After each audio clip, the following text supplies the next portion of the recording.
السلام علیکم ورحمۃ اللہ وبرکاتہ۔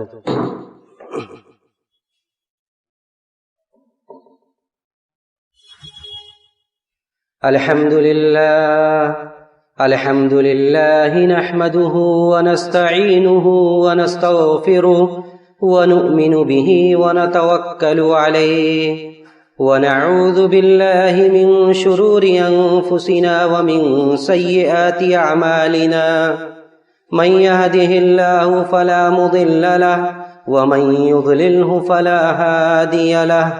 وأشهد أن لا إله إلا الله وحده لا شريك له، وأشهد أن محمدا عبده ورسوله، يا أيها الذين آمنوا اتقوا الله حق تقاته ولا تموتن إلا وأنتم مسلمون، يا أيها الناس اتقوا ربكم الذي خلقكم من نفس واحدة وخلق منها زوجها وبث منهما رجالا كثيرا ونساء، واتقوا الله الذي تساءلون به والأرحام إن الله كان عليكم رقيبا، يا أيها الذين آمنوا اتقوا الله وقولوا قولا سديدا يصلح لكم أعمالكم ويغفر لكم ذنوبكم، ومن يطع الله ورسوله فقد فاز فوزا عظيما، أما بعد فإن خير الحديث كتاب الله، وخير الهدي هدي محمد صلى الله عليه وسلم، وشر الأمور محدثاتها، وكل محدثة بدعة، وكل بدعة ضلالة، وكل ضلالة في النار، فأعوذ بالله السميع العليم من الشيطان الرجيم، بسم الله الرحمن الرحيم، تبارك الذي بيده الملك وهو على كل شيء قدير، الذي خلق الموت والحياة ليبلوكم أيكم أحسن عملا وهو العزيز الغفور۔ محترم بزرگوں، نوجوان ساتھیوں، پردہ نشین ماں اور بہنوں، آج اس تاریخی بلڈنگ میں جس موضوع کو لے کر میں آپ لوگوں کے سامنے حاضر ہوں، اس موضوع کا تعلق دنیا کی حقیقت، اخروی زندگی کو ماننا، اخروی زندگی کے لیے عمل کرنا، اور موت کی سختی، انہی سب موضوع پر اور انہی سب نکات پر انشاءاللہ گفتگو ہوگی۔ دیکھیے، یہ اللہ رب العزت والجلال کا قانون ہے کہ اس روئے زمین پر مولا کائنات نے جسے بھی سانس ودیت کی، جسے بھی زندگی دی ہے، اس کے زندگی سے ایک متعینہ مدت تک وہ فائدہ اٹھائے گا، اور وہ مدت جب پوری ہو جائے گی، وہ دن اور راتیں جب مکمل ہو جائیں گی، تو اللہ رب العزت والجلال یہ سانس جو چل رہی ہے، ایک نظام کے تحت یہ سانسیں جو جاری ہے، وہ سانس تھم جائے گی، اور یہ نظام ہے، اس نظام سے کوئی بھی مستثنی نہیں ہے۔ یہ قانون ہے، جو قانون اس روئے زمین کے ہر فرد پر جاری ہے۔ نبی علیہ الصلوۃ والسلام کو مخاطب کرتے ہوئے اللہ رب العزت والجلال نے ارشاد فرمایا، وَمَا جَعَلْنَا لِبَشَرٍ مِّن قَبْلِكَ الْخُلْدَ أَفَإِن مِّتَّ فَهُمُ الْخَالِدُونَ، کہ آپ سے پہلے بھی ہم نے کسی کے لیے ہمیشہ کی زندگی نہیں بنائی۔ وَمَا جَعَلْنَا لِبَشَرٍ مِّن قَبْلِكَ الْخُلْدَ، کسی بھی انسان کے لیے ہم نے ہمیشگی نہیں بخشا، اس زندگی میں استقرار اور دوام ہم نے کسی کو نہیں عطا کیا۔ اگر آپ افئمت فہم الخالدون، اگر آپ کو موت آ جائے، آپ اس دنیا سے چلے جائیں، تو کیا جو لوگ آپ کے اوپر اعتراض کر رہے ہیں وہ ہمیشہ رہنے والے ہیں؟ ہرگز نہیں، بلکہ یہ ایسی حقیقت ہے جسے تسلیم کیے بغیر اس روئے زمین پر انسان زندگی نہیں گزارتا ہے۔ وہ وقتی طور سے اس سے منہ پھیر لے یہ الگ بات ہے، وہ وقتی طور سے اس حقیقت کو تسلیم نہ کرے یہ الگ مسئلہ ہے، لیکن جب موت کی سختیاں اپنے سارے آب و تاب کے ساتھ انسان کے اوپر حاوی ہوتی ہے، تب اسے احساس ہوتا ہے کہ ہم کتنے بڑے دھوکے میں تھے، ہم کتنے بڑے فریب میں تھے، اور کتنے بڑے فریب میں ہم اپنے آپ کو مبتلا کر کے رکھے تھے۔ اس لیے کہ اللہ رب العزت والجلال نے سب کے لیے ایک وقت مقرر کر دیا ہے، اور وہ وقت جب آئے گا تو پھر اس سے پل بھر بھی آگے اور پیچھے نہیں ہو سکتا۔ چاہے اس وقت کے آنے کے بعد ہم پوری دنیا کا مال و منال، پورے دنیا کی اپنی دولت جو اللہ نے جس سے ہمیں نوازا ہے، اگر وہ سب کچھ ہم لگا دے تب بھی اس سے پل بھر بھی آگے اور پیچھے نہیں ہو سکتا۔ اللہ نے فرمایا کہ اذا جاء اجلہم لا یستأخرون ساعۃ ولا یستقدمون، کہ جب اجل آ جاتی ہے، جب وقت پورا ہو جاتا ہے تو لا یستأخرون ساعۃ، تو پل بھر بھی اس سے آگے اور پیچھے نہیں ہو سکتا ہے، پل بھر بھی اس سے آگے اور پیچھے نہیں ہو سکتا ہے۔ یہ الگ بات ہے کہ اللہ رب العزت والجلال کسی کو بیماری کے بعد موت دیتا ہے، کوئی آنن فانن چلتے ہوئے اس دنیا سے چلا جاتا ہے، لیکن جانا سب کو ہوتا ہے۔ اللہ نے فرمایا کہ قل ان الموت الذی تفرون منہ فانہ ملاقیکم، کہ نبی آپ کہہ دیجئے لوگوں سے کہ ان الموت الذی تفرون منہ، کہ یہ موت جس سے تم بھاگتے ہو، جس کا تذکرہ تمہیں ناگوار ہے، یعنی جب انسان خوشحالی کی زندگی گزار رہا ہوتا ہے تو وہ یہ اس بات کو ناپسند کرتا ہے کہ ہر وقت موت کا تذکرہ کیا جائے، موت کی باتیں کی جائے، اس بات کو وہ ناپسند کرتا ہے۔ اللہ نے فرمایا کہ ان الموت الذی تفرون منہ فانہ ملاقیکم، کہ یہ جس سے تم بھاگ رہے ہو یہ تو تمہیں اپنے آغوش میں لینے والی ہے۔ ثم تردون الی عالم الغیب والشہادہ، اور یہ ایسا سفر ہے جس کے پچھلے سفر کے بارے میں تم سے باز پرس نہ ہو، پوچھ تاچھ نہ ہو، ایسا نہیں ہو سکتا ہے، بلکہ زندگی کی ابتدا سے لے کے جب سے ہم مکلف ہوئے ہیں اس وقت سے لے کر جب تک ہماری آنکھیں بند نہ ہو جائیں، جب تک ہمارے سانسوں کی یہ ڈور ٹوٹ نہ جائے، اس وقت تک ہمارے جو بھی اعمال ہیں، جیسے ہی آنکھیں بند ہوگی ان سارے گزشتہ زندگی کے بارے میں حساب و کتاب ہونا شروع ہو جائے گا۔ اللہ نے فرمایا کہ تفرون منہ فانہ ملاقیکم، یہ موت تو آنے والی ہے، اور اس کے بعد کیا ہوگا؟ ثم تردون الی عالم الغیب والشہادہ، پھر اس اللہ کی طرف لوٹائے جاؤ گے جو عالم الغیب والشہادہ ہے، جو جس کے پاس ظاہر و باطن سب کا علم ہے، جو ہم نے بند کوٹریوں میں جن اعمال کو انجام دیا ہے، مولا کائنات اس سے بھی باخبر ہے، اور جو ہم کھلم کھلا اسلام کا مذاق اڑا رہے ہیں اس سے بھی اللہ باخبر ہے۔ اور جب جیسے ہی قبر میں جائیں گے آنکھیں بند ہوگی، رب ذوالجلال سارے اعمال کا مواخذہ اور سارے اعمال کا حساب و کتاب شروع کر دے گا۔ ثم تردون الی عالم الغیب والشہادہ، پھر جو عالم الغیب ہے، جو غیب اور جو ظاہر کا علم رکھنے والا ہے، پھر اس کی طرف لوٹائے جاؤ گے۔ اور اس دن کامیاب، دنیا میں ہمارے کامیابی کا معیار کچھ بھی ہو سکتا ہے، لیکن جیسے ہی آنکھیں بند ہوں گی کامیابی کا معیار بدل جائے گا۔ دنیا میں کامیاب وہ ہے جسے اللہ نے زیادہ نوازا ہے، دنیا میں کامیاب وہ ہے جس کے پاس عزت کا، جس کے پاس جاہ کا، جس کے پاس رتبے کا دباؤ ہے، لیکن جیسے ہی آنکھیں بند ہوگی سارے کامیابی اور عزت کا معیار بدل جائے گا۔ اللہ رب العزت والجلال کے ہاں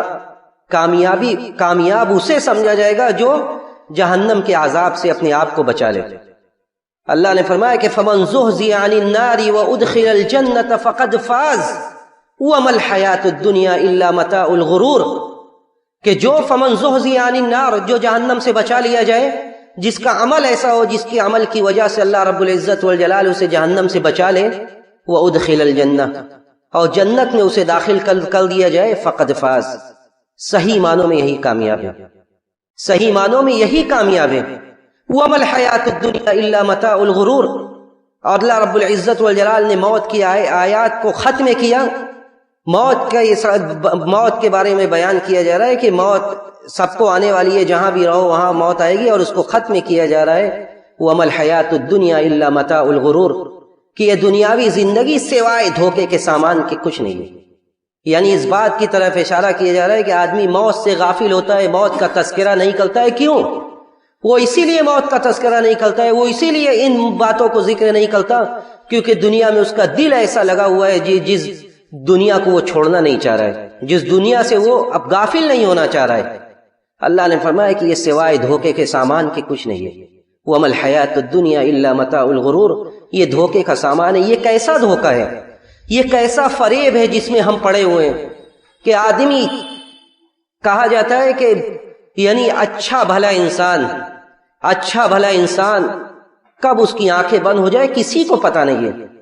اسی لیے اللہ نے فرمایا کہ جو آیت میں نے پڑھی سورہ ملک کی ابتدائی آیات، اس میں اللہ نے یہی فرمایا الذی خلق الموت والحیاة لیبلوکم ایکم احسن عملا،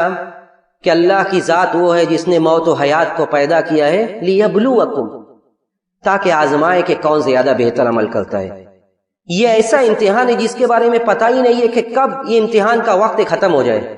پوری زندگی امتحان ہے، آزمائش ہے، کب امتحان کا وقت ختم ہو جائے یہ ایسا نہیں. یہ ایسا امتحان نہیں ہے جس کے بارے میں پہلے ہی سے وقت متعین کر دیا جاتا ہے کہ اس امتحان میں 3 گھنٹے کا وقت دیا جائے گا، 30 سال کا وقت دیا جائے گا، 60 سال کا وقت دیا جائے گا. اس میں ایسا کچھ مقرر نہیں ہے، بلکہ ہم نے بے شمار ایسے واقعات سنے، بے شمار ایسے جنازوں کو ہم نے اپنا کاندھا دیا جو کل تک ہمارے ساتھ تھے، جو کل تک اچھی بھلی صحت میں ہمارے ساتھ تھے، لیکن اچانک ایسا ہوتا ہے چند گھنٹوں کا یہ کھیل اور وہ ہمارا ساتھ چھوڑ دیتے ہیں. تو یہ ایسا سفر ہے، یہ ایسی آزمائش ہے، یہ ایسا اختبار ہے، یہ ایسا امتحان ہے جس امتحان کا وقت مقرر نہیں کیا گیا ہے کہ یہ امتحان کے لیے اتنا وقت دیا گیا ہے، بلکہ اپنی زندگی کو اگر نیک عمل سے نہیں سنوارا جائے گا تو اس کے بعد جب آنکھیں بند ہوگی تو سوائے حیرت و افسوس کے کچھ بھی ہاتھ نہیں آئے گا. اللہ نے فرمایا کہ ہم نے زندگی اور موت کو اسی لیے پیدا کیا ہے. یہ موت و حیات کی یہ کشمکش، یہ زندگی اور موت کی یہ آزمائشیں، یہ اسی لیے تاکہ اللہ رب العزت والجلال یہ دیکھنا چاہتا ہے کہ کون اس دنیا میں رہ کر اپنی آخرت سنوارتا ہے، کون اس دنیا میں رہ کر اپنے اخروی زندگی کے لیے توشہ تیار کرتا ہے، کون اس دنیا میں رہ کر اپنے مولا حقیقی کو، مولا کائنات کو یاد کرتا ہے. جب دنیا کی اس ریل پیل میں، دنیا کی اس بھاگ دوڑ میں لوگ اپنے رب کو بھولے ہوئے، اس وقت کون اپنے رب کو یاد کرتا ہے؟ لیبلوکم ایکم احسن عملا، تاکہ اللہ رب العزت والجلال یہ دیکھے کہ کون زیادہ بہتر عمل کرتا ہے. تو یہ موت یہ آئے گی، اور جس کہیں بھی ہو، لو کنتم فی بروج مشیدہ، اگر مضبوط قلعوں میں بھی ہم پناہ لے لیں اس کے بعد بھی یہ موت آئے گی. یہ موت آئے گی اور اس کا آہنی پنجہ ہمیں اپنے قابو میں کر کے رہے گا. لیکن اللہ نے فرمایا کہ وَمَا الْحَيَاةُ الدُّنْيَا إِلَّا مَتَاعُ الْغُرُورِ، ہم دھوکے میں پڑے ہوئے اور ہم اس دھوکے کو اور پروان چڑھاتے ہیں، اس لیے کہ ہمارے پاس امیدیں اتنی ہیں جو امیدیں ختم ہونے کا نام نہیں لیتی ہیں. امیدیں اتنی ہیں، ہم زندگی میں اپنی امیدیں اتنی پالے ہوئے ہیں کہ ہماری آنکھیں بند ہو جاتی ہیں لیکن امیدیں ختم نہیں ہوتی. اور یہ انسانی فطرت ہے، اگر ہم اپنے نفس کو قابو میں نہیں رکھیں گے تو یہ ہر اس انسان کا طریقہ ہوگا جو اللہ سے دور ہے. نبی علیہ الصلوۃ والسلام نے صحیح حدیث کے اندر ارشاد فرمایا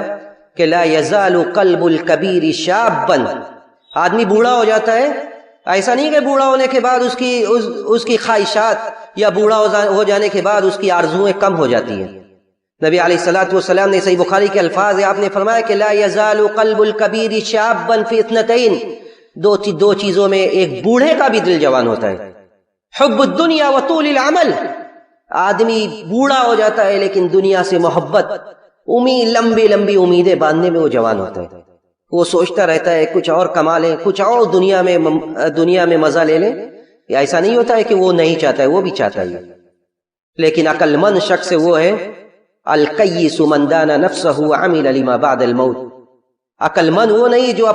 جو دنیا کے حساب سے عقل مند ہے. نبی علیہ الصلوۃ والسلام نے فرمایا کہ القیس من دان نفسہ وعمل لما بعد الموت والعاجز من اتبع نفسہ ہواہ وتمنى علی اللہ الامانی، کہ عقل مند وہ ہے جو اپنے نفس کو اللہ کے شریعت، اس کے دین کے مطابق جھکا دیتا ہے. یعنی دین اور شریعت کچھ کہتی ہے، ہمارا نفس کچھ کہتا ہے.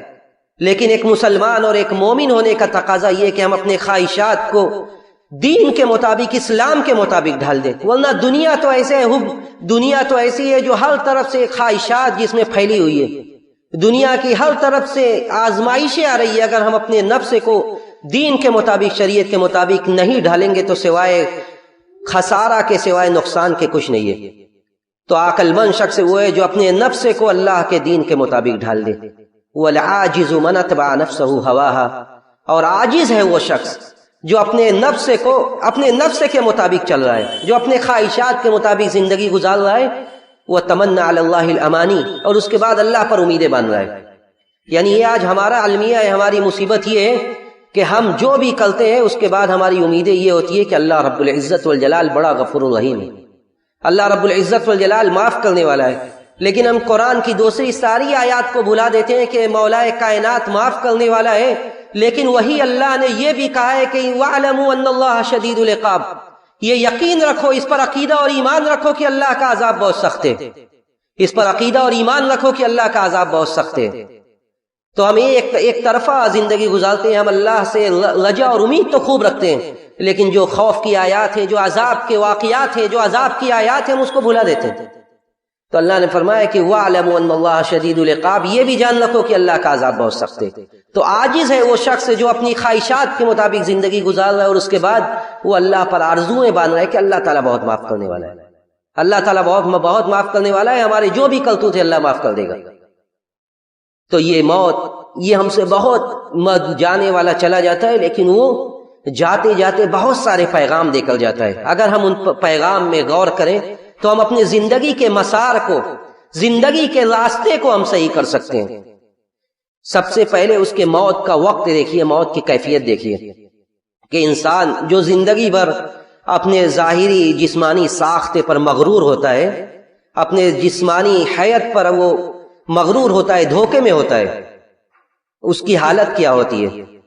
جب آخری سانسیں چلنے لگتی ہیں، جو لوگ اس کے ارد گرد بیٹھے ہوتے ہیں وہ کیا دیکھتے ہیں؟ اللہ نے فرمایا وَجَاءَتْ سَكْرَةُ الْمَوْتِ بِالْحَقِّ ذَلِكَ مَا كُنْتَ مِنْهُ تَحِيدُ، اللہ نے فرمایا کہ وَجَاءَتْ سَكْرَةُ الْمَوْتِ بِالْحَقِّ، موت کی سختیاں حق کے ساتھ پہنچ گئی ہے۔ یعنی یہ موت جو زندگی بھر جس کے بارے میں بیان کیا جاتا تھا، اب وہ وقت ہے کہ وہ موت اپنے سختی کے ساتھ جس کو موت دینا ہے اس کے پاس آ چکی ہے۔ لوگ بیٹھے ہوئے اس کے ارد گرد اور ساری تمنائیں اور آرزویں اب اس کے زندگی کے متعلق ختم ہونے کو ہے کہ اب بچ نہیں سکتا ہے وہ آدمی، اس کا اعزا و اقربا، اس کا قریبی رشتہ دار اب بچ نہیں سکتا۔ اور اس وقت حالت اس کی کیا ہوتی ہے، اللہ نے اس کا بھی نقشہ کھینچا۔ سورہ واقعہ میں اللہ نے فرمایا فَلَوْلَا إِذَا بَلَغَتِ الْحُلْقُومَ وَأَنْتُمْ حِينَئِذٍ تَنْظُرُونَ وَنَحْنُ أَقْرَبُ إِلَيْهِ مِنْكُمْ وَلَكِنْ لَا تُبْصِرُونَ، اللہ نے فرمایا کہ فَلَوْلَا إِذَا بَلَغَتِ الْحُلْقُومَ، کہ جب روح حلق تک پہنچ جاتی ہے، فَلَوْلَا إِذَا بَلَغَتِ الْحُلْقُومَ وَأَنْتُمْ حِينَئِذٍ تَنْظُرُونَ، جو لوگ مخاطب ہیں، جو لوگ بیٹھے ہیں وہ بیٹھ کر دیکھ رہے ہیں، وہ دیکھ رہے ہیں اس کی کیفیت، اس کی بے بسی، لیکن کیا دیکھ کر کوئی کچھ کر سکتا ہے؟ وَأَنْتُمْ حِينَئِذٍ تَنْظُرُونَ وَنَحْنُ أَقْرَبُ إِلَيْهِ مِنْكُمْ وَلَكِنْ لَا تُبْصِرُونَ، اللہ رب العزت والجلال زیادہ قریب ہے انسان سے۔ اس کے بعد اللہ نے پھر حقیقت کو یاد دلایا اور کہا کہ فَلَوْلَا إِن كُنْتُمْ غَيْرَ مَدِينِينَ تَرْجِعُونَهَا إِن كُنْتُمْ صَادِقِينَ، اگر تم کسی کے قابو میں نہیں ہو،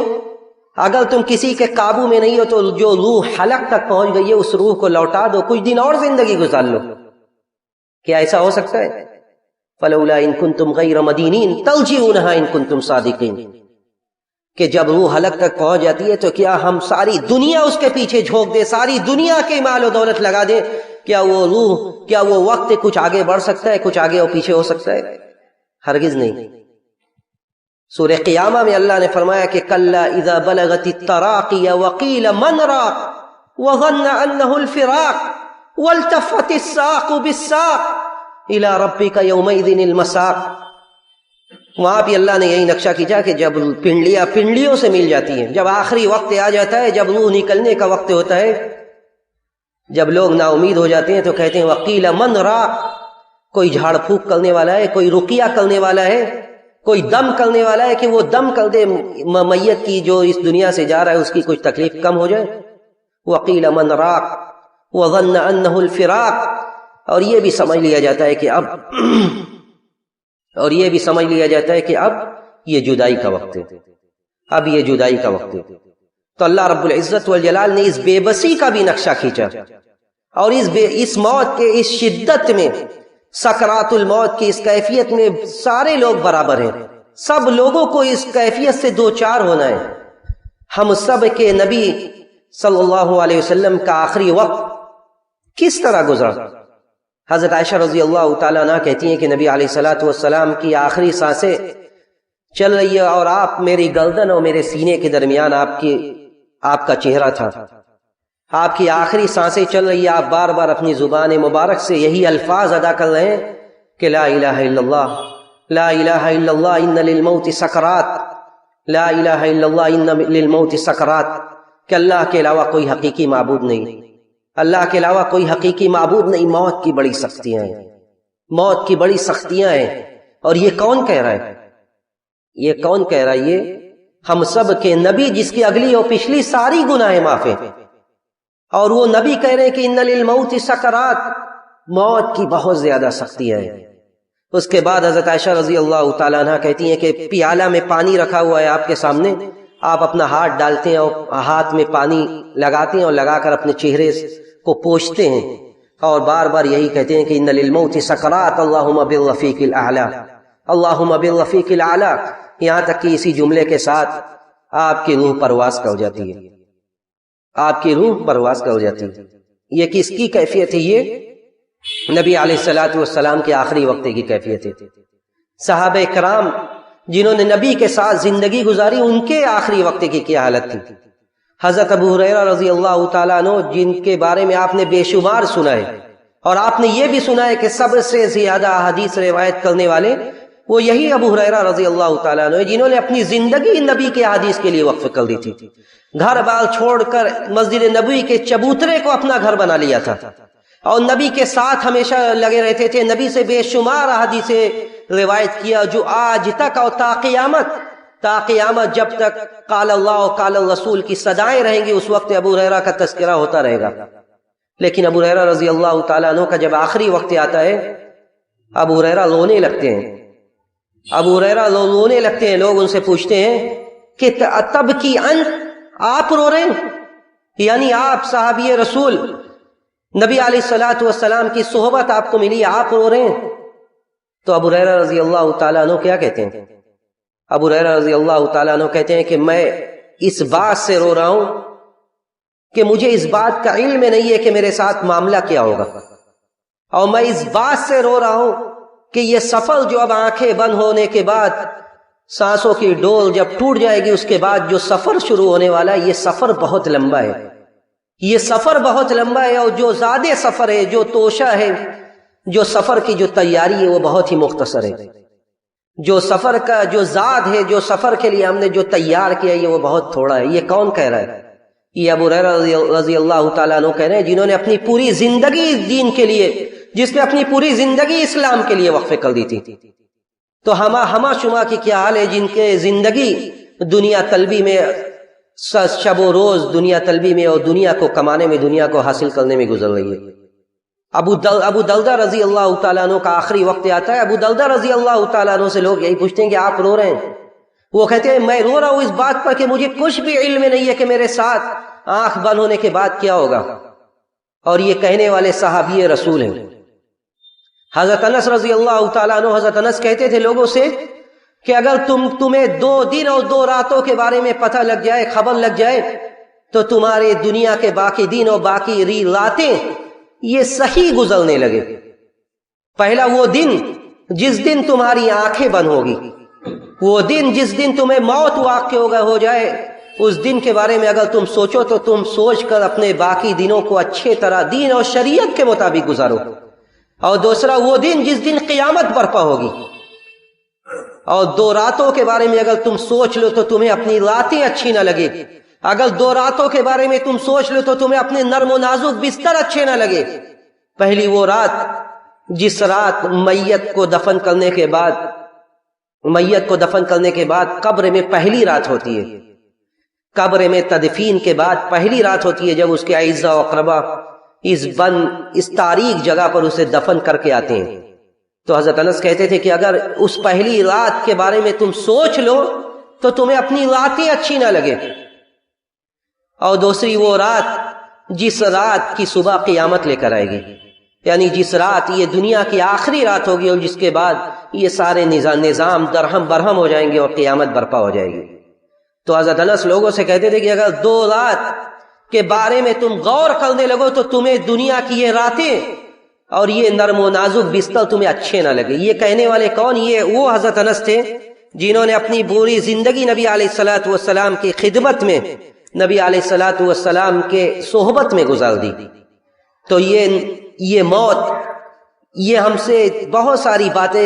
باتوں کا تقاضا کرتی ہے، اور سب سے بڑی بات یہ کہ ہم آخرت کے لیے تیاری کریں۔ اور ان باتوں کو بیان کرنے کا مقصد قطعی یہ نہیں ہے کہ ہم موت کو یاد کر کے صرف روئیں، بلکہ ان باتوں کو بیان کرنے کا مقصد یہ کہ ہم اپنے دلوں میں موت کے لیے، آخرت کے لیے جگہ بنائیں۔ نبی علیہ الصلوۃ والسلام ایسے موقعوں پر نصیحت کرتے تھے، اور اسی لیے نصیحت کرتے تھے تاکہ لوگوں کے دلوں میں آخرت کی فکر پیدا ہو، لوگوں کے دلوں میں اللہ سے محبت، اس کے عذاب کا خوف پیدا ہو۔ ابن ماجہ کی صحیح حدیث، نبی علیہ الصلوۃ والسلام ایک انصاری کے جنازے میں جاتے ہیں، ایک انصاری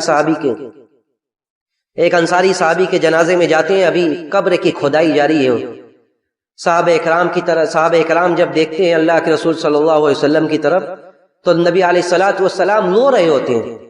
فبکا حتی بل الثری، آپ روتے ہیں یہاں تک کہ زمین تر ہو جاتی ہے۔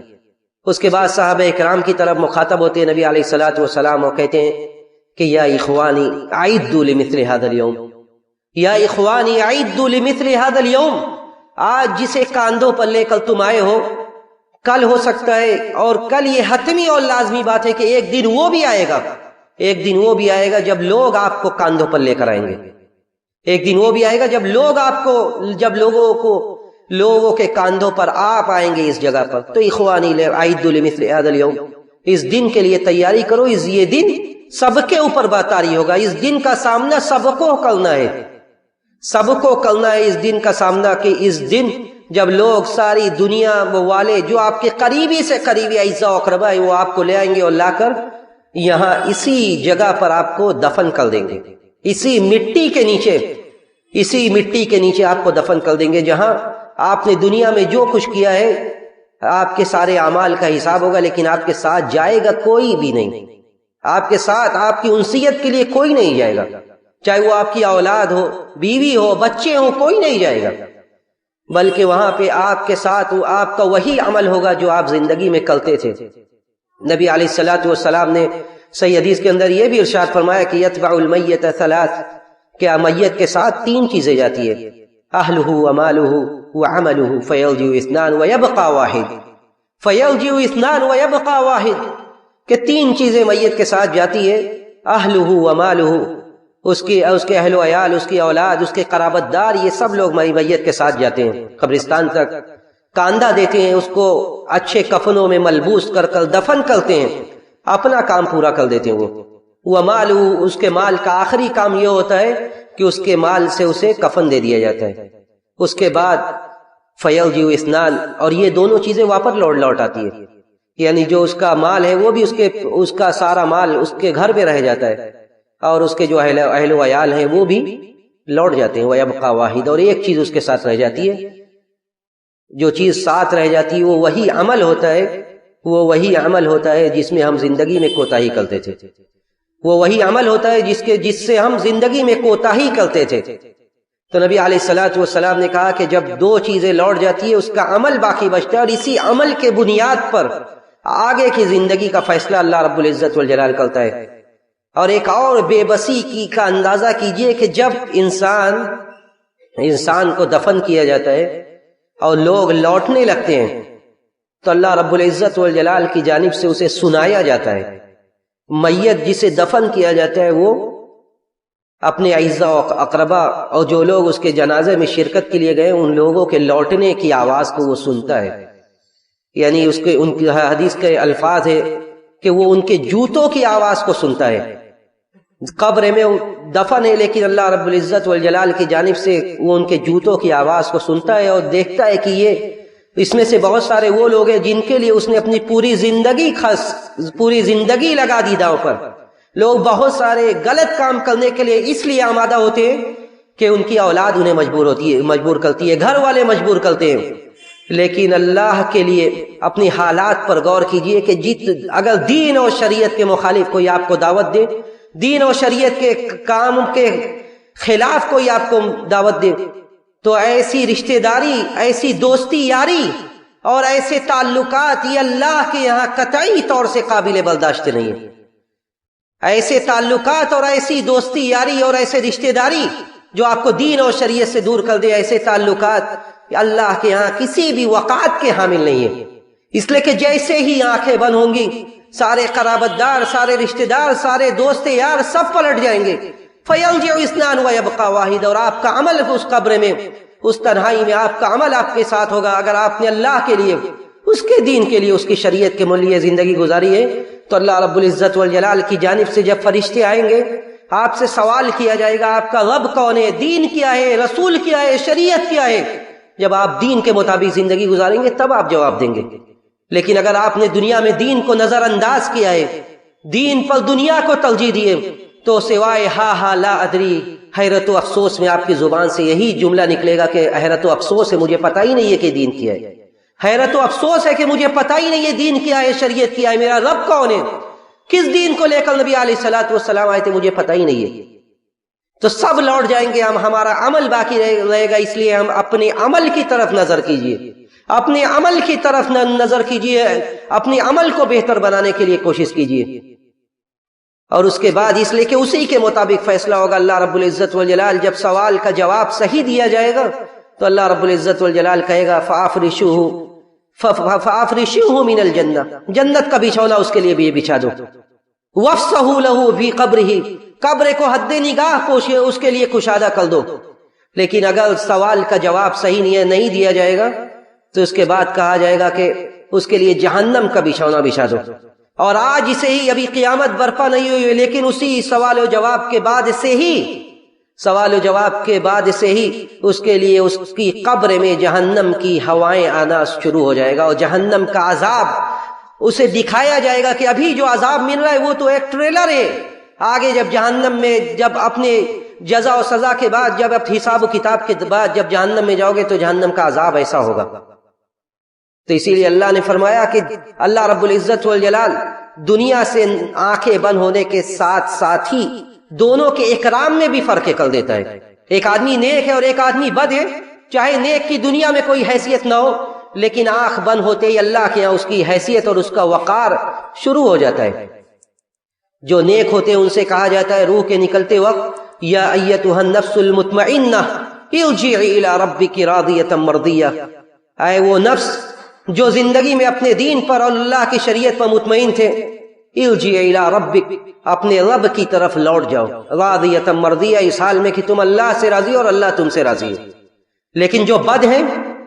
جنہوں نے بدی کے ساتھ، برائی کے ساتھ زندگی گزاری ہے، ان کا کیا حال ہوتا ہے؟ ان کا حال کیا ہوتا ہے وہ بھی سنیے. اللہ نے فرمایا وَلَوْ تَرَىٰ إِذِ الظَّالِمُونَ فِي غَمَرَاتِ الْمَوْتِ وَالْمَلَائِكَةُ بَاسِطُو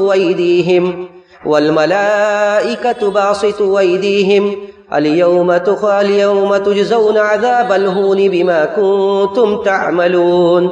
اللہ نے فرمایا کہ وَلَوْ تَرَىٰ إِذِ الظَّالِمُونَ فِي غَمَرَاتِ الْمَوْتِ وَالْمَلَائِكَةُ بَاسِطُو أَيْدِيهِمْ، کہ آپ اس وقت دیکھتے ہیں مجرموں کو، جو لوگ دین اور شریعت کے مطابق زندگی نہیں گزارتے ہیں، ان کو آپ دیکھتے ہیں کہ وہ ان کی روح کے نکلنے کا وقت ہے.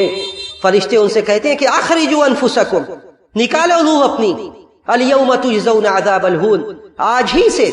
آج کے دن تمہیں دردناک رسوا کن عذاب چکھایا جائے گا. یعنی عذاب کے لیے انتظار نہیں کیا جائے گا کہ جب قیامت کے دن جزا و سزا کا فیصلہ ہوگا، بلکہ جیسے ہی آنکھیں بند ہوگی ہمارے اعمال کے حساب سے وہیں سے ہمارے ساتھ اللہ رب العزت والجلال برتاؤ کرے گا، وہیں سے اللہ رب العزت والجلال ہمارے ساتھ سلوک کرے گا. تو بزرگوں اور دوستوں، یہ حوادث اور یہ واقعات جو ہوتے ہیں یہ ہمارے دلوں کو نرم کرنے کے لیے، ہمارے دلوں کو نرم کرنے کے لیے، یہ اس لیے کہ یہ دل اس دل کو اللہ رب العزت والجلال نے جس لیے بنایا تھا، آج جب ہم اپنے حالات پر نظر ثانی کرتے ہیں، دیکھتے ہیں، تو یہ سمجھ آتی ہے، یہ بات واضح ہوتی ہے کہ گویا کہ یہ دل نہیں بلکہ دلوں کی جگہ پتھر ہے، اور یا پتھر سے بھی زیادہ سخت ہے۔ جتنی بھی موتیں ہو جائیں، جتنے بھی جنازوں کو ہم کاندھا دے دیں، جتنے بھی لوگوں کے حوادث اور واقعات ہم سن لیں، اس کے بعد ہم اپنے آپ کو یہ تسلی دیتے رہتے ہیں کہ ہماری زندگی ابھی ختم نہیں ہوگی، بلکہ ہمیں پوری اللہ رب العزت والجلال مہلت دے گا۔ اچانک کی موت کے بارے میں ہم سنتے ہیں، تب تذکرہ کرتے ہیں کہ وہ فلاں سے ہماری ملاقات 2 دن پہلے ہوئی تھی، فلاں ہفتہ بھر پہلے تک اپنے ڈیوٹی پر تھی، لیکن ہم صرف تذکرہ کرتے ہیں اور اپنے آپ کو یہ تسلی دیتے ہیں کہ ہمیں اللہ رب العزت والجلال بہت موقع دے گا۔ اس فریب میں، اس دھوکے میں نہ رہے کہ ہم میں سے جو لوگ اس دنیا سے چلے گئے، اگر آج اللہ رب العزت والجلال انہیں گویائی دیتا، اگر آج قبروں میں سے آواز آتی، تو یہ بات ضرور آتی کہ جس فریب اور جس دھوکے میں ہم تھے اس میں آپ نہ پڑے، جس فریب اور دھوکے میں ہم تھے اس فریب اور دھوکے میں آپ نہ پڑے۔ کیا انہیں اس بات کا علم تھا؟ کیا وہ یہ سوچتے تھے کہ اچھا بھلا جس جسم کے توانائی اور قوت پر انہیں غرور تھا، اور انہیں اس بات کا بھروسہ تھا کہ یہ جسم 60 سالہ 70 سالہ 80 سالہ زندگی تک ساتھ دے گا، وہ زندگی ایسے ہی ختم ہو جائے گی؟ کیا انہیں اس بات کا گمان تھا؟ ہرگز نہیں۔ تو اگر قبروں سے آواز آئے، اگر انہیں گویائی دے دی جائے، بولنے کی قوت دی جائے، تو وہ ضرور بضرور یہ کہیں گے۔ تو یہ دل نہیں بلکہ گویا کہ ہم ساری باتیں سنتے ہیں لیکن ان باتوں میں ہم غور نہیں کرتے اور ہم اپنے آپ کو تسلی دیتے رہتے ہیں۔ اللہ نے بنی اسرائیل کے بارے میں فرمایا کہ ایک وقت ایسا آیا ان کے اوپر کہ یہ دل ایسا ہو گیا، فَهِيَ كَالْحِجَارَةِ أَوْ أَشَدُّ قَسْوَةً وَإِنَّ مِنَ الْحِجَارَةِ لَمَا يَتَفَجَّرُ الْأَنْهَارُ، کہ ان کا دل پتھر کی طرح سخت ہو گیا، بلکہ اس سے زیادہ سخت۔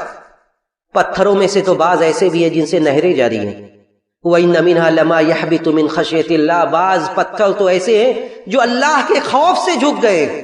لیکن دل جو ہے، جو انسان کا دل ہے، فَهِيَ كَالْحِجَارَةِ أَوْ أَشَدُّ قَسْوَةً، اور لیکن دل یہ کہ یہ دل پتھر سے بھی زیادہ سخت ہو چکا ہے۔ تو دل پتھر سے زیادہ سخت ہو چکا ہے، اس کا علاج یہ کہ آپ صرف ان سب باتوں کا تذکرہ کریں اور یہ سوچیں کہ یہ کسی کے ساتھ بھی ہو سکتا ہے۔ نبی علیہ الصلوۃ والسلام کہتے تھے کہ زوروا القبور فإنها تذکرکم الآخرہ، قبروں کو اس کی زیارت کیا کرو، قبرستان جایا کرو۔ کیوں؟ اس لیے کہ یہ تمہیں آخرت کی یاد دلائے گی۔ نبی علیہ الصلوۃ والسلام اپنی ماں کے قبر پر جاتے ہیں، صحیح مسلم کے الفاظ ہیں، آپ روتے ہیں، اتنا روتے ہیں، یہاں تک کہ آپ کے ارد گرد جو صحابہ اکرام ہوتے ہیں سب روتے ہیں، کیونکہ یہ کون ہوتی ہے؟ ماں ہوتی ہے۔ اس کے بعد آپ صحابہ اکرام سے یہی جملہ کہتے ہیں کہ زوروا القبور فإنها تذکرکم الآخرہ، کہ لوگوں قبرستان جایا کرو، قبرستان جایا کرو، اس لیے کہ یہ قبرستان یہ تمہیں آخرت کی یاد، یہ قبرستان جایا کرو یہ تمہیں آخرت کی یاد دلاتی ہے۔ اس لیے کہ آخرت کی یاد دلانے سے دلوں میں نرمی پیدا ہوتی ہے۔ ان چیزوں کا تذکرہ اسی لیے کرنے کا حکم دیا گیا تاکہ دلوں میں نرمی پیدا ہو۔ اگر دلوں میں نرمی نہیں ہے تو گویا کہ ہمارا دلوں پر کوئی چیز متاثر نہیں ہو رہی ہے، تو گویا کہ دل سخت ہو چکا ہے۔ ابن القیم رحمہ اللہ نے فرمایا تھا کہ جب آنکھوں سے آنکھیں متاثر ہونا بند ہو جائے، دلوں پر اثر کرنا بند ہو جائے، کلما اقحطت العیون من البکاء من خشیۃ اللہ فاعلم انها من قسوۃ القلوب، جب آنکھیں متاثر ہونا بند ہو جائے، جب دل متاثر ہونا بند ہو جائے، تو فاعلم انها من قسوۃ القلوب، تو یہ جان لو کہ یہ دلوں کی سختی ہے۔ یہ دلوں کی سختی کا نتیجہ ہے کہ آج ساری باتیں ہوتی ہیں لیکن وہ باتیں اثر نہیں کرتی ہے، اور ہم اپنے آپ کو تسلی دیتے رہتے ہیں۔ اس کے بعد ابن القیم نے کہا کہ وَعْلَمْ، اور یہ بھی یقین رکھو کہ ان ابعد القلوب من اللہ القلب القاسی، کہ اللہ سے سب سے زیادہ دور وہ دل ہے جس دل میں سختی آ جائے، سب سے زیادہ دور وہ دل ہے جس دل میں سختی آ جائے۔ اگر دلوں میں سختی آ جائے تو گویا کہ اس کا علاج یہی ہے کہ ہم موت کا تذکرہ کریں، آخرت کی زندگی کے بارے میں سوچیں، آخرت کی زندگی کے بارے میں سوچیں کہ وہ ایک دن وہ بھی تو ہوگا، یومئذ تعرضون لا تخفی منکم خافیہ، جس دن ہم اللہ کے سامنے پیش کیے جائیں گے اس دن کوئی بھی چیز مخفی نہیں ہوگی۔ جس دن ہم اللہ کے سامنے پیش کیے جائیں گے ہمارے سارے کرتوت، اور سارے اعمال کو اللہ رب العزت والجلال ظاہر کر دے گا. بلکہ یہ زمین جس پر ہم بیٹھے ہوئے، یہ زمین جس پر ہم چلتے ہیں، یہ زمین جس پر ہم کھڑے ہو کر گناہوں کو انجام دیتے ہیں، یہ زمین کو اللہ رب العزت والجلال گویائی دے گا، وہ گواہی دے گی. یومئذ تحدث اخبارها بان ربک اوحی لها. جس دن زمین کے اندر یومئذ تحدث اخبارها، جو زمین اپنی خبریں بیان کرنے لگے گی، زمین اپنی خبریں بیان کرے گی. بان ربک اوحی لها، اس لیے کہ اللہ اسے وحی کرے گا، اللہ رب العزت والجلال اسے حکم دے گا کہ وہ بیان کرے، وہ لوگوں کے اعمال کو بتلائے کہ کون وہ شخص تھا جس نے کس جگہ پہ کون سے اعمال کو انجام دیا، جس نے کس جگہ پر کون سے اعمال کو انجام دیا. زمین بیان کرنے لگے گی. اس کے بعد حشر و نشر کا سما، ان سب چیزوں کو آدمی یاد کرے اور اس کو یاد کر کے اپنے دل میں نرمی لائے اور سوچے کہ آخرت کا سما کیسا ہوگا، وہ وقت کیسا ہوگا. نبی علیہ الصلوۃ والسلام جب آخرت کی باتیں ذکر کرتے تھے، خود آپ متاثر ہوتے تھے، صحابہ اکرام متاثر ہوتے تھے. قرآن کی آیات، نبی علیہ الصلوۃ والسلام نے حضرت عبداللہ ابن مسعود سے کہا کہ آپ قرآن پڑھ کر سنائیے. عبداللہ ابن مسعود رضی اللہ تعالیٰ عنہ سے کہا، صحیح بخاری کی حدیث ہے، حضرت عبداللہ ابن مسعود سے کہا کہ اقرأ علی، قرآن پڑھ کر سنائیے. عبداللہ ابن مسعود کہتے ہیں کہ اقرأ علیک انزل، میں قرآن پڑھوں جبکہ یہ قرآن تو آپ کے اوپر نازل ہوئی ہے.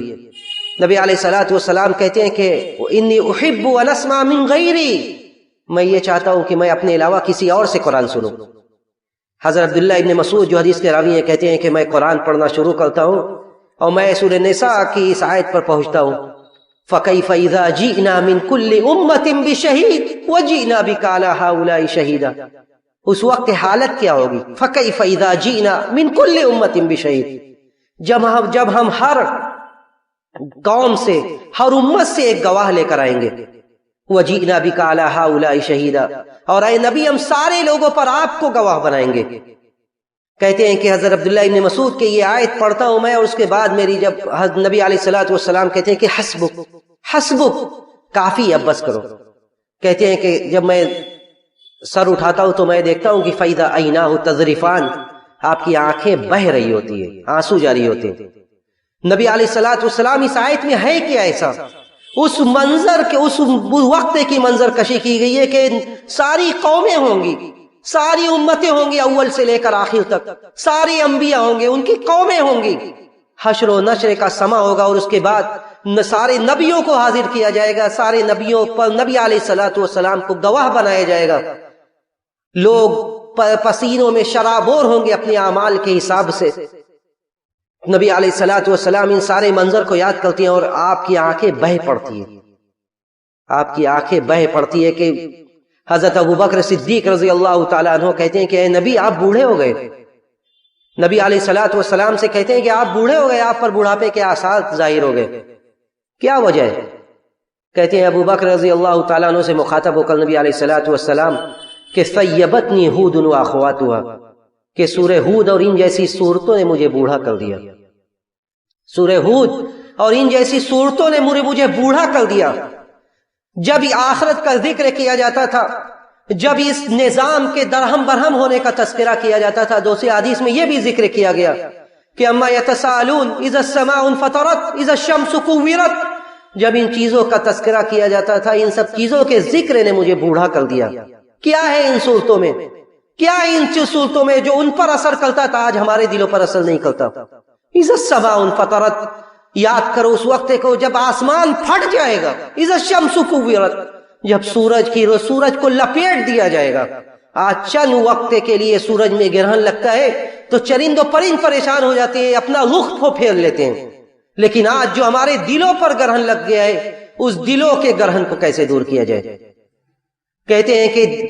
جب ان صورتوں نے ہمیں بوڑھا کر دیا. اذا السماء انفطرت اذا الشمس کورت.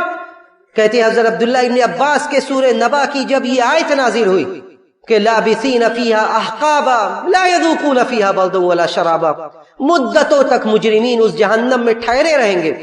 اور جہنم کا عذاب ایسا ہوگا لا یذوقون فیہا بردا ولا شرابا، وہاں کوئی ٹھنڈی چیز نہیں ملے گی، کوئی پینے کی اچھی چیز نہیں ملے گی، بلکہ پیپ ہوگی، گندی چیز ہوگی. یہ جو کہا جائے گا کہ ذق انک انت العزیز الکریم، چکھو چکھو اس پیپ کو، دنیا میں بڑے معزز بنتے تھے، بہت عزت والے بنتے تھے، آج چکھو اس کو۔ تو حضرت عبداللہ ابن عباس کہتے تھے کہ سورہ نبا کی جب یہ آیت نازل ہوئی کہ لا یذوقون فیہا بردا ولا شرابا، کہ جہنم میں کوئی اچھی ٹھنڈی چیز نہیں ملے گی پینے کے لیے، کہتے ہیں کہ ہم صحابہ پر اس سے سخت کوئی آیت نازل نہیں ہوئی۔ تو نبی علیہ الصلوۃ والسلام کہتے تھے کہ اس طرح کی صورتوں نے اور اس میں غور و فکر نے ہمیں بوڑھا کر دیا۔ تو ہم بھی نبی کے امتی ہیں، نبی کے آیات، نبی کے اوپر جن آیات کا نزول ہوا تھا ان آیات میں ہم غور کرنے والے، اس کو پڑھنے والے، قرآن سے، قرآنی آیات سے، احادیث مبارکہ سے لو لگائیے، قریب ہوئیے، آخرت کی زندگی کو یاد کیجئے، قبر کے مناظر کو یاد کیجئے۔ بڑے بڑے صحابہ اکرام جب ان کے سامنے قبر کا تذکرہ ہوتا تھا تو وہ زار و قطار رونے لگتے تھے۔ حضرت عثمان رضی اللہ تعالیٰ عنہ جو خلیفہ ثالث ہیں، حضرت عثمان کے سامنے قبر کا جب ذکر ہوتا تھا تو اپنے آپ پر وہ قابو نہیں رکھ پاتے تھے۔ لوگ کہتے ہیں کہ آپ کے سامنے جنت و جہنم اور دوسرے چیزوں کا ذکر ہوتا ہے تو آپ اتنا بے قابو نہیں ہوتے جتنا قبر کے عذاب پر ہوتے، قبر کے ذکر پر ہوتے۔ کہتے ہیں میں نے نبی علیہ الصلوۃ والسلام کی زبان مبارک سے یہ سنا کہ القبر اول منزل من منازل الاخرہ، قبر یہ آخرت کی پہلی منزل ہے، اگر کوئی آدمی اس سے نجات پا گیا تو اس کے بعد کی جو منزلیں ہیں یہ زیادہ آسان ہیں۔ اور کہتے تھے کہ نبی علیہ الصلوۃ والسلام سے میں نے یہ الفاظ سنا ہے کہ قبر یہ پہلی منزل ہے اور یہ سب سے مشکل جو اس کے بعد کی منزل ہے اس سے آسان ہے، اگر کوئی اس سے نجات پا گیا تو آگے کی منازل میں بھی وہ آسانی ہوگی اس کے لیے۔ حضرت عثمان کہتے تھے کہ ما رأیت منظرا قط الا والقبر افضل منہ، کہ میں نے جو بھی بھیانک منظر دیکھا لیکن قبر کا منظر ان سارے مناظر سے بھیانک ہے، قبر کا منظر ان سارے مناظر سے بھیانک ہے، جہاں ہمارے اعمال کے علاوہ کوئی ہمارا ساتھی نہیں ہوگا، جہاں ہمارے اعمال کے علاوہ کوئی ہمارا ساتھ دینے والا نہیں ہوگا۔ اگر ہمارا اعمال اچھا ہے، ہم نے دنیا میں اللہ کے لیے اور اس کے دین کے لیے زندگی گزاری ہے تو وہاں پر ہمارا اکرام ہوگا، ہماری عزت ہوگی، لیکن اگر ہم نے دنیا کو آخرت پر ترجیح دی ہے تو وہاں سوائے خسارہ کے کچھ نہیں ہوگا۔ اس لیے ہمیں ضرورت اس بات کی ہے کہ ہم دین کے قریب ہوں، ہم اپنے موت کو یاد کریں، آخرت کی فکر کریں، دین پر چلنے والے بن کر زندگی گزاریں، اور جو لوگ اس دنیا سے چلے گئے ان کے لیے زندگی کو ان کے لیے دعائیں کریں، اور جو لوگ ان کے اعزاء و اقربا ہیں ان کے اوپر یہ واجب ہے، ان کے اوپر میت کا یہ حق ہے کہ وہ ان کے لیے دعائیں کریں، ان کے لیے صدقہ و خیرات کریں جو میت کو فائدہ پہنچائے، جو ان کے لیے صدقہ جاریہ ہو، اور دعا سے کبھی نہ غافل ہوں۔ بلکہ نبی علیہ الصلوۃ والسلام نے یہ صحیح حدیث کے اندر ارشاد فرمایا کہ جب آدمی مر جاتا ہے، جب آنکھیں بند ہو جاتی ہے تو اس کے عمل کٹ جاتا ہے، لیکن کچھ چیزیں اسے فائدہ پہنچاتی ہے، اور اس میں سے ایک چیز یہ ہے کہ اولاد صالح یدعو لہ، کہ وہ نیکوکار اولاد جو اس کے لیے دعا کرتی ہے۔ تو اولاد چاہے مذکر ہو یا مؤنث ہو، یعنی بیٹی ہو، بیٹا ہو، جو بھی ہو، وہ اپنے ماں باپ کے لیے دعائیں کرے، یہ ماں باپ کا حق ہے اس کے اوپر۔ اس لیے جب بھی آپ ہاتھ اٹھائیں، جب بھی آپ اللہ سے دعائیں کریں اپنے ماں باپ کے لیے، اپنے اعزاء و اقربا کے لیے جو اس دنیا سے جا چکے ان کے لیے دعائیں کریں، یہ ان کا حق ہے ہمارے اوپر۔ ہم اللہ رب العزت والجلال سے یہی دعا کرتے ہیں کہ بار الہ تو ہمیں آخرت کی فکر کرنے والا بنا دے، بار الہ تو ہمیں اپنی موت کو یاد کر کے اس کی تیاری کرنے والا بنا دے، بار الہ جو اس دنیا سے چلے گئے تو ان کے حساب و کتاب کو آسان کر دے، ان کی قبر کو جنت کی کیاریوں میں سے ایک کیاری بنا دے، بار الہ تو ہر طرح کے عذاب سے انہیں محفوظ رکھ، بار الہ تو ہمیں آخرت کی تیاری کرنے والا بنا دے، ہم میں جو بیمار ہے تو انہیں ان کی بیماری سے شفا کاملہ عاجلہ نصیب فرما، بار الہ اس دنیا میں مسلمان جہاں بھی پریشان حال ہیں تو غیب سے ان کی مدد فرما، بار الہ تو ہمارا حامی و ناصر ہو جا، تو ہمارا محافظ بن جا، مسلمانوں کا مددگار بن جا، بار الہ جو بھی مقروض ہے تو انہیں قرض کی ادائیگی کی توفیق نصیب فرما، جو اس دنیا سے چلے گئے تو ان کی مغفرت فرما، جب ہمارا اس دنیا سے جانے کا وقت آئے، سانسوں کے ڈور کے ٹوٹنے کا وقت آئے تو ہمارا خاتمہ بالخیر فرما، بار الہ ہمیں اس بات کی توفیق دے کہ ہمارے زبان سے نکلنے والا آخری کلمہ تیرا کلمہ توحید ہو، لا الہ الا اللہ محمد رسول اللہ، ربنا تقبل منا انک انت السمیع العلیم وتب علینا انک انت التواب الرحیم، وآخر دعوانا الحمد للہ رب العالمین، والسلام علیکم ورحمۃ اللہ وبرکاتہ۔